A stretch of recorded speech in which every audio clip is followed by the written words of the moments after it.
Okay जी। अस्सलाम वालेकुम। आज जो है वो हम करेंगे कंडीशनल सेंटेंसेस को। ठीक है, यानी हम कह सकते हैं कि ऐसे सेंटेंसेस के जिनको जिन शर्तें जिनमें होती हैं। ठीक है, अब कौन कौन सी होती हैं।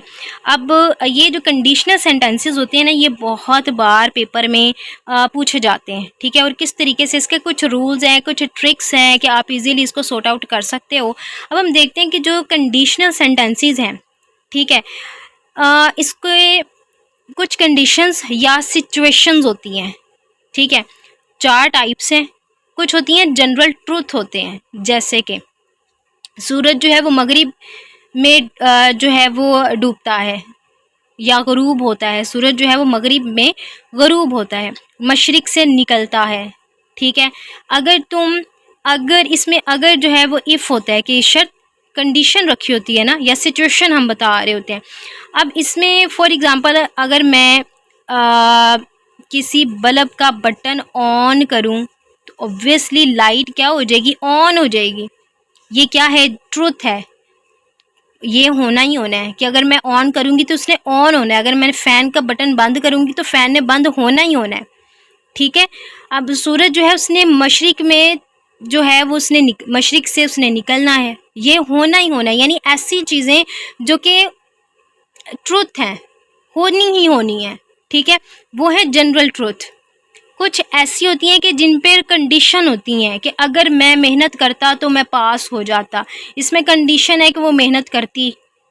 ठीक है, कुछ ऐसी होती हैं सेंटेंसेस कि बस हम सोचते हैं, काम अभी हुआ नहीं होता। ठीक है, बस हम हवाई ख्यालात मतलब हवाई सोचें सोचते हैं, जो आई थिंक सो नहीं भी हो सकता है। कि जैसे हम कहते हैं कि अगर मैं प्राइम मिनिस्टर होता, ठीक है, तो मैं मुल्क से करप्शन का ख़ात्मा कर देता। तो ये हवाई ख़यालात हैं जो हम सोचते हैं, बड़ी बड़ी बातें जो हम अपने दिमाग में सोचते हैं। ठीक है, और कुछ ऐसी होती हैं कि जो काम हो चुका होता है बट हम उसको बदल नहीं सकते। ठीक है, जैसे अगर मैं मेहनत करता तो पास हो जाता, तो इट मीन्स कि वो फेल हो गया ना। तो इसीलिए तो वो कह रहा है कि अब वो फेल हो गया और वो कह रहा है, सोच रहा है कि वो पछता रहा है अपने आप पर। ठीक है, अगर वो मेरे पास आता तो मैं उसकी मदद कर देता। ठीक है, यानी ऐसी बातें जो हो चुकी हैं, ऐसे काम जो हो चुके हैं लेकिन हम अब उसको बदल नहीं सकते, उस पर हम पछता रहे हैं। और कुछ ऐसे ख़यालात जो कि हम हवाई बातें जो हैं वो सोचते हैं। ठीक है, बड़ी बड़ी बातें, बड़े बड़े ख्याली पुलाव जो हम सोचते हैं। और कुछ ऐसी जो कि हम कंडीशनल होती, जो कि ट्रुथ होती हैं कि उसने होना ही होना है।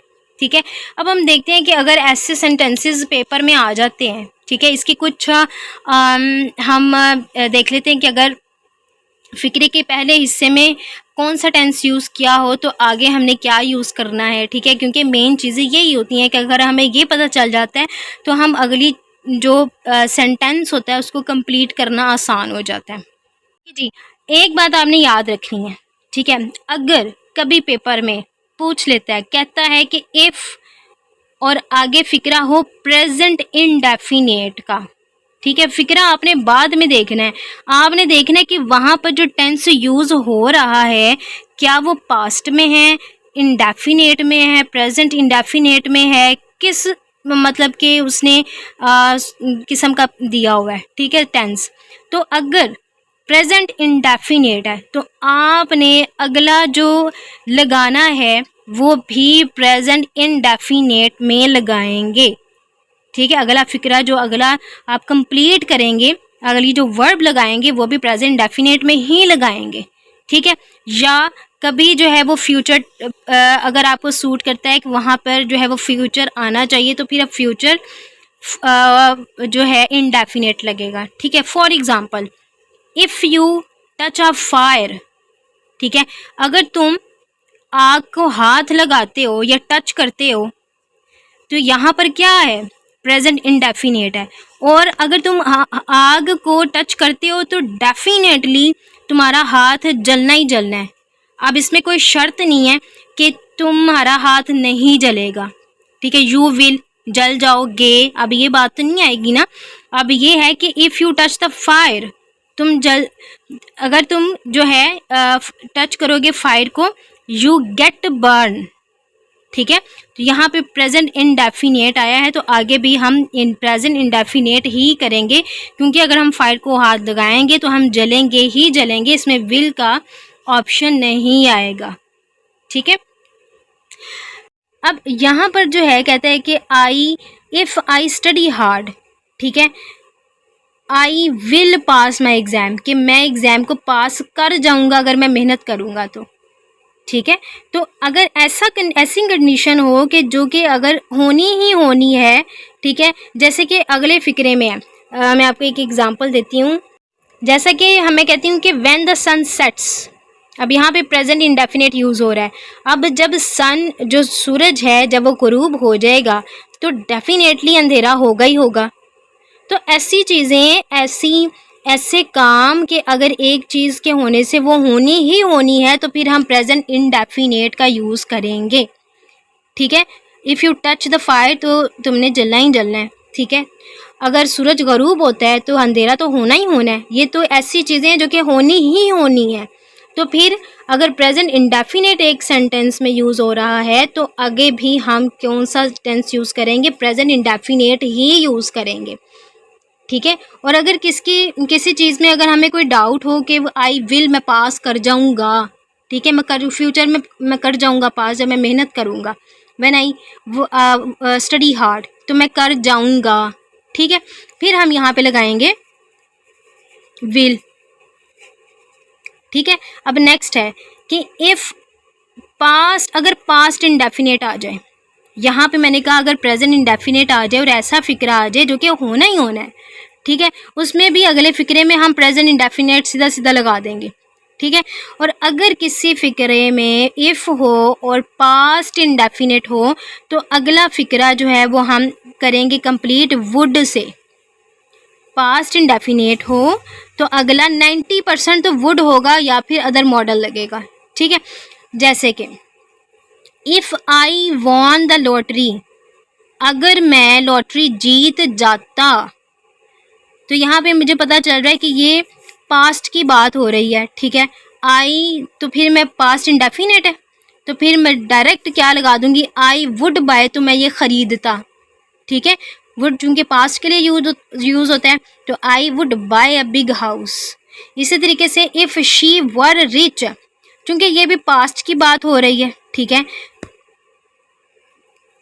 शी वॉज, तो she would travel the world.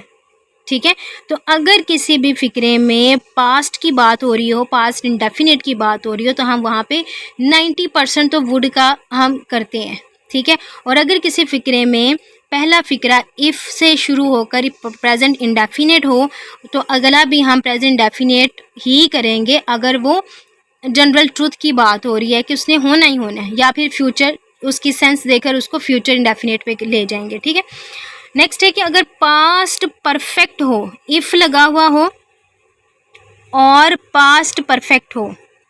ठीक है, यानी पास्ट परफेक्ट का मतलब है कि माजी में काम हो चुका है, हैड लगा हुआ है और थर्ड फॉर्म लगी हुई है, तो हम क्या करेंगे? वुड हैव लगा देंगे। अगर पास्ट इंडेफिनिट है तो जस्ट वुड, अगर पास्ट परफेक्ट है तो would have plus third form. ठीक है, if you had come to me, ठीक है, अगर तुम मेरे पास आते, I would have helped you, तो मैं तुम्हारी मदद करता। ठीक है, पास्ट परफेक्ट आ जाए तो would have plus third form लगाएंगे दूसरे फ़िक्रे में, और अगर पास्ट इंडेफिनिट हो तो सीधा सीधा वुड लगा देंगे। ठीक है, फर्स्ट फॉर्म। प्रेजेंट इंडेफिनिट हो तो फ़िक्रे की सेंस के मुताबिक अगला फ़िक्रा भी उसी के मुताबिक करेंगे। ठीक है, या फिर विल का इजाफा करेंगे। अब कुछ हैं एग्जांपल्स के if he submitted the fee today, कि अगर वो आज फ़ीस जमा करवाता, सबमिटेड ये हमें पता है कि ये पास्ट इंडेफिनिट की बात हो रही है, तो अगला फ़िक्रे में क्या लगाएंगे? वुड लगाएंगे। सीधी सीधी से बात है, हमने अभी पढ़ा। और अगर यहाँ पर मैं कहती हूँ कि when the sun sets, present indefinite आ गया, प्रेजेंट इंडेफिनिट आ गया ना, तो मैं आगे भी अब ये होना ही होना है। सूरज ग्रूब होगा तो अंधेरा होगा ही होगा, रोशनी तो होगी नहीं, तो इट गेट्स, तो प्रेजेंट इंडेफिनिट हम करेंगे, इट गेट्स डार्क। इसी तरीके से ये कुछ फ़िक्रे के जो हैं वो स्ट्रक्चर हैं कि अगर व्हेन लगा हुआ हो, सब्जेक्ट हो, was were plus ING, first form plus ING लगी हुई हो, तो हम फ़िक्रे के दूसरे हिस्से में सेकंड फॉर्म लगाएंगे। वॉजवर हो, वॉजवर वाला फ़िक्रा हो, आईएनजी हो और व्हेन से स्टार्ट है, तो फ़िक्रे के दूसरे हिस्से में सेकंड फॉर्म लगेगी। या फिर अगर ये स्ट्रक्चर बाजुकात वो पहले ले आता है तो दूसरा स्ट्रक्चर वॉज वर प्लस जो फर्स्ट फॉर्म और आईएनजी होगी। ठीक है, एज सून एज आ जाता है, सब्जेक्ट आ जाता है और सेकंड फॉर्म आ जाती है। तो क्योंकि यहाँ भी एज सून एज है, यहाँ पे भी सब्जेक्ट सेकंड फॉर्म है, तो आगे भी सब्जेक्ट सेकंड फॉर्म ही लगेगी एज सून एज वाले फ़िक्रे में। अगर सब्जेक्ट है हैड प्लस थर्ड फॉर्म है, तो मैंने ऊपर कहा कि अगर हैड प्लस थर्ड फॉर्म आ जाए तो वुड हैव लगा देना है। ठीक है, बट अगर हैड प्लस थर्ड फॉर्म हो और बिफोर लगा हुआ हो, बिफोर लगा हुआ हो, जैसे मैं कहती हूँ ट्रेन हैड अराइव्ड, ठीक है, बिफोर वी केम, कि हमारे बिफोर हमारे आने से पहले पहले जो है वो ट्रेन आ चुकी थी। ठीक है, बिफोर का अगर आगे आ जाए तो फिर हम सेकंड फॉर्म लगाते हैं। ठीक है, नो सूनर और डिड आ जाए तो फिर हम सेकंड फॉर्म लगेगी। और फर्स्ट फॉर्म लगी हो लेस्ट, लेस्ट हमेशा जो है वो फॉलो करता है शुड को, लेस्ट शुड। ठीक है, और फर्स्ट फॉर्म ये हमने पहले भी पढ़ा था। तो इसमें कुछ ऐसी चीज़ें हैं जो हम पहले फ़िक्रे को देखते हुए उसकी सेंस को समझते हुए हम अगले को करते हैं, जो है वो कंप्लीट कर लेते हैं सेंटेंस को। ठीक है, कि प्रेजेंट इंडेफिनेट है तो आगे भी हम प्रेजेंट इंडेफिनेट ही करेंगे, और ऐसे फ़िक्रा जो कि जनरल ट्रूथ हैं और जो कि होने ही होने हैं। ठीक है, और या फिर हम फिर जिसमें कोई कंडीशन आ जाती है, ठीक है, उसमें हम फ्यूचर का लगा देंगे विल। ठीक है, जिसका हमें कोई आइडिया नहीं होता कि होगा कि नहीं होगा। ठीक है, और अगर पास्ट इंडेफिनेट है तो फिर हम वुड लगा देंगे, बट अगर पास्ट परफेक्ट है तो वुड हैव आ जाएगा। ठीक है, और अगर पास्ट परफेक्ट है और साथ में बिफोर आ जाता है तो फिर हम क्या लगाएंगे, फिर सेकंड फॉर्म लगाएंगे। ऐसे फ़िक्रात बहुत ज़्यादा पूछे जाते हैं बिफोर वाले। और अगर वाज वर है तो सेकंड फॉर्म आएगी, अगर जो है वो एज सून एज है तब भी सेकंड फॉर्म आएगी, हैड प्लस थर्ड फॉर्म है, बिफोर आया हुआ है फिर भी सेकंड फॉर्म आएगी। इस तरीके से ये आपने स्ट्रक्चर जो है वो अपने माइंड में याद रख लेने। बाकी मैंने आपको बता दिए कि कुछ जो है वो एग्जांपल्स हैं जो कि पेपर में आई थी, तो मैंने उसको नोट डाउन कर लिया था कि if they dash new batteries their torch would have work better. अब मैं देख रही हूँ कि फ़िक्रे के एक हिस्से में वुड हैव लगा हुआ है, तो मैंने पढ़ा था कि अगर किसी फ़िक्रे के एक हिस्से में वुड हैव हो तो पहले फ़िक्रा जो है वो हैव लगा हुआ है, इट मीन्स कि ये परफेक्ट का होगा। वुड लगा हुआ है, इट मीन्स कि ये पास्ट का होगा, तो ये क्या बना, पास्ट परफेक्ट का सेंटेंस होगा पहला, तो हैड बॉट। ठीक है, इफ़ लगा हुआ हो, फाइल हो, हैड प्लस थर्ड फॉर्म है तो would have plus third form. Have किसको जाहिर करता है, जो कि परफेक्ट है, और वुड जो है वो पास्ट को। यहाँ से भी आप याद कर सकते हो कि ये पास्ट परफेक्ट लगेगा पहले फ़िक्रे में। Suhail could have done better on the test if the instructor had discussed these concepts. ठीक है, यहाँ पर जो है वो हम हैड लगाएंगे। ठीक है, जिस तरह से ये है। अच्छा, अब वो कहता है कि if you had not helped me, ये वही है, I would have been on जो है वो रियल ट्रबल, कि अगर तुम मेरी मदद नहीं करते तो फिर मैं जो है वो मुसीबत में फंस चुका होता। ठीक है, तो ये जो है वो वुड हैव आ जाए तो हम ऑब्वियसली हमें पता है हैड प्लस थर्ड फॉर्म आएगी। If it had been bad news would you have, तो यानी कि अगर हैड प्लस थर्ड फॉर्म आई है ना, तो अगले फ़िक्रे में वुड हैव ही लगेगा। ठीक है, सीधी सी बात है। अब वो जो मैंने एग्जांपल दी, द ट्रेन जो है वो हैड अराइव्ड। ठीक है, यानी थर्ड फॉर्म है, इट मीन, और लगा क्या हुआ है, बिफोर लगा हुआ है। अब आपने ये नहीं कहना कि यहाँ पर हैड लगा हुआ है और थर्ड फॉर्म लगी हुई है तो आप सीधा सीधा यहाँ पर वुड लगा दो, नहीं, आपने देखना बिफोर लगा हुआ है, तो इट मीन्स कि अगर यहाँ पर बिफोर आ जाए तो फिर अगला जो फॉर्म लगेगी वो सेकंड फॉर्म होगी। ठीक है, तो ये चीज़ें आपने याद रखनी है। ठीक है, तो ये कुछ ट्रिक्स हैं कि अगर आप इन ट्रिक्स को याद कर लेंगे, इन रूल्स को याद कर लेंगे तो आपको लिए ईजी हो जाएगा इसको सॉर्ट आउट करना किसी भी किस्म का पेपर में अगर पूछ लें। ठीक है, तो आपको अगर सेंटेंस स्ट्रक्चर का पता है ना, तो आप इजीली उसको आइडेंटिफाई कर सकते हो कि मैंने अगला फ़िक्रा जो है वो किस सेंस में कंप्लीट करना है। ठीक है, होप सो कि आपको इसकी समझ आई होगी। हर चीज़ को नोट डाउन कर लीजिएगा, हर फ़िक्रे के सेंटेंस को, टेंस को लिख लीजिएगा। तो मिलते हैं हम अपनी अगली वीडियो में, तब तक के लिए अल्लाह हाफिज़।